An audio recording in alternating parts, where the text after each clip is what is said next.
सरासरीअ ते हिकिड़ो सवाल आहे, क्वेश्चन आहे, given that the average of 3 numbers is 23। हाणे पहिरीं ॻाल्हि इहा आहे त सरासरी जेका आहे सा या एवरेज जेका आहे उहा हूंदी छा आहे। एवरेज जेका हूंदी आहे कंहिं बि ॾिनल रक़मनि जी मिड वैल्यू हूंदी आहे, विचीं रक़म हूंदी आहे, उनखे असीं चवंदा आहियूं सरासरी।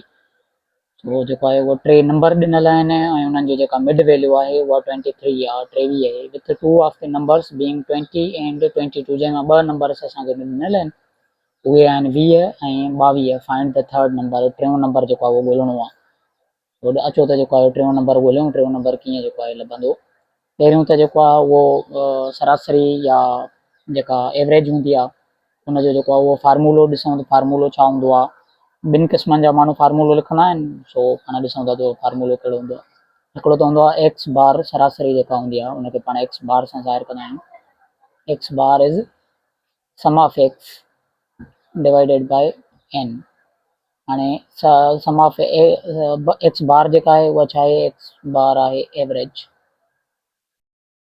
एवरेज छा हूंदी आहे, सम ऑफ नंबर्स ऐं डिवाइडेड बाय टोटल नंबर्स या काउंट जेको बि आहे। हाणे हिते जेको आहे उहो नंबर्स, टोटल नंबर्स आहिनि 3 ऐं सम ऑफ नंबर्स जेके आहिनि उहे 20 22 ऐं एवरेज जेका उन्हनि जी मिलियल आहे उहा मिलियल आहे 23। ठीकु आहे। सो पाण जेको आहे फार्मूले में वैल्यूज़ पुट करे इहे पाण हिननि जो जेको आहे कढूं था। हाणे जेको नंबर जेको असांखे नाहे मिलियल, जेको नंबर असांखां पुछे थो उनखे पाण जेको आहे एक्स था मञूं। त हिकिड़ो नंबर एक्स आहे, उहो नंबर अञा ताईं मिलियो न आहे, उहो हाणे फाइंड आउट कंदासीं। ॿियो नंबर 20 आहे ऐं टियों नंबर जेको आहे उहो आहे 22। ये सम ऑफ नंबर्स थी वियो। ये सम ऑफ नंबर्स जे करे त पाण divided by total numbers. Total numbers केतिरा आहिनि, 1 2 3 टोटल नंबर्स, त हिनखे पाण जेको डिवाइड कंदासीं 3 सां। ऐं इहो बराबरि आहे छाजे, बराबरि आहे 23 जे, यानी हिननि जी जेका एवरेज आहे मिड वैल्यू आहे उहा आहे 23।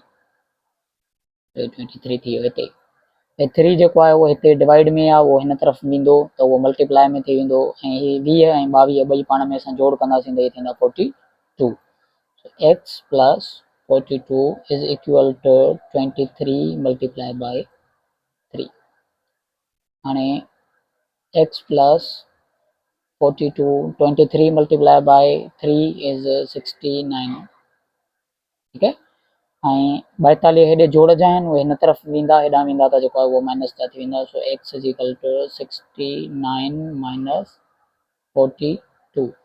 ऐं जॾहिं असां 69 मां 42 माइनस कंदासीं त जेको गिवन नंबर आहे उहो असांखे मिली वेंदो 27।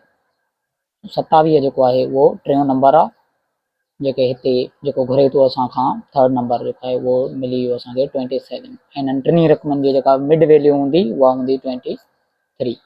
आई होप तव्हांखे सम्झ में अची वियो हूंदो। जेकॾहिं का बि ॻाल्हि सम्झ में न अची हुजे त कमेंट करे पुछा कंदा। Thank U very much.